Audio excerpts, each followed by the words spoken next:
Splash Row Sports. As you guys know, we're here to deliver nothing but the most wavy of sports content. Today, we're going to be going over Game 4 of the Sixers and the Celtics. It was a great game yesterday that we saw. And we saw my boy Harden drop 42. They got the dub. He also hit the game winner. It was a pretty back and forth game, to be honest. And down the stretch, the Celtics did come back from behind. They were down by double digits early in the game, and then you could just never count that team out. They wound up coming back, taking the lead, and they almost won the game. Harden hit the floater to force overtime, and then Tatum hit a little push-off three to take the lead in OT. And then Harden got a little wide open, and he hit the corner three off the dime from Embiid. So it was a pretty dope game. Philly won 116, 115. They tied the series up 2-2. I think they really needed that because if not, obviously it would have been 3-1. Going back to Boston, probably would have closed them out. That would have been that. So I'm not ruling that out either. But just to go over some stats, Harden had 42, 8, and 9. He was 16 of 23 from the field, 6 of 9 from the three-point line. Also had 4 free throws, 4 steals, and a block. And he did all of that in 47 minutes. So he was out there doing his thing. Looks like James Harden from Houston Rockets right there. Embiid also had, if I'm not mistaken, 34 and 13 with 4 assists. He also had 11 of 26 from the floor.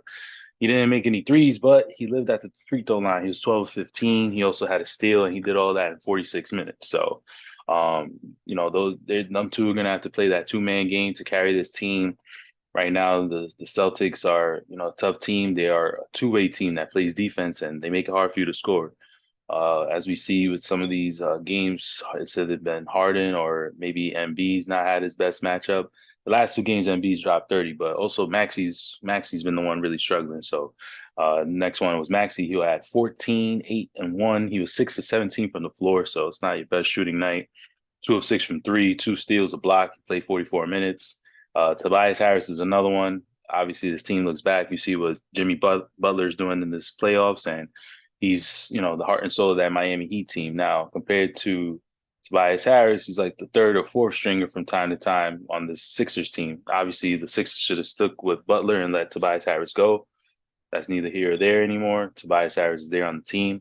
He had 9, 7, and 2. He was 3 of 10 from the floor, 1 of 5 from 3. Did have a steal, 45 minutes, played.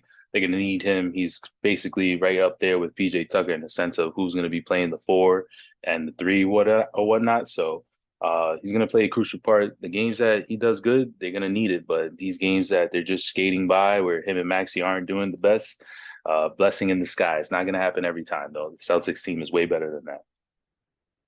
I know Tucker also had 6 points, and then Georges Niang also had 9 as well, 3 of 6 from 3.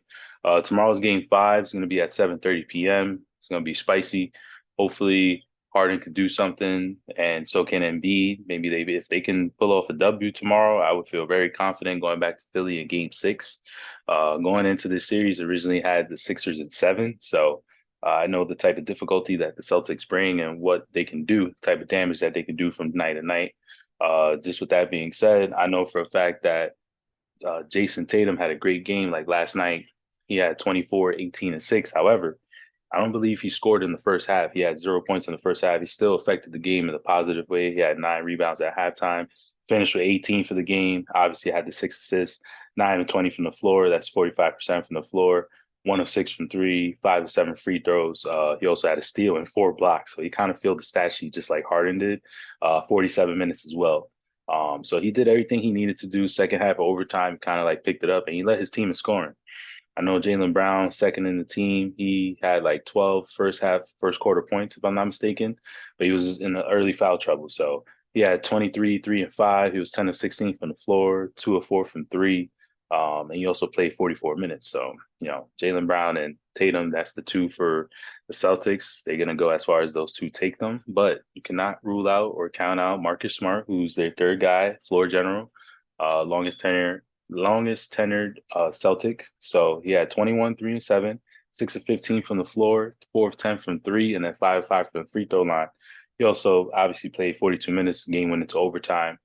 Brogdon was a 6-man, came off the bench, but still had a very positive impact. Had 19, 8, and 2, 6 of 13 from the floor, 5 of 8 from 3, and also played 35 minutes. So I think between Brogdon and Derek White, you're going to see them split a lot of those minutes between the two. Also, probably take some of the load off of Marcus Smart, although Marcus is going to play a lot. Al Horford had 10, 7, and 4, 3 of 9 from the floor. He had two threes. But as far as like defense, he had two steals and 5 blocks. So he's making a positive impact on the defensive end. He's playing Joel Embiid. So Big Al's giving them all that he can. Derek White had 12 points as well. So, it was a well-rounded game, back and forth. Philly had it for the majority, and then second half came. Celtics bounced back, took the lead in like the late third quarter, and then it was a grudge match from there. But I think with the season on the line, Philly came out with the W. They had to do what they had to do. Obviously, as a James Harden fan, I was very happy. I was very ecstatic, and I actually had called the game winner. So I'm happy to see that in my group chat with my friends. But nevertheless, I'm excited for Game 5 tomorrow, hoping that Philly's able to pull out the W. If not, hopefully we go back to Game 6, and it's going to go to be tied up 3-3 in Philly. So let's see what we do. That'll be all for this episode of Splash Row Sports. Please do not forget to like, share, subscribe, and follow. And again, thank you once again. Hope you guys have a good night.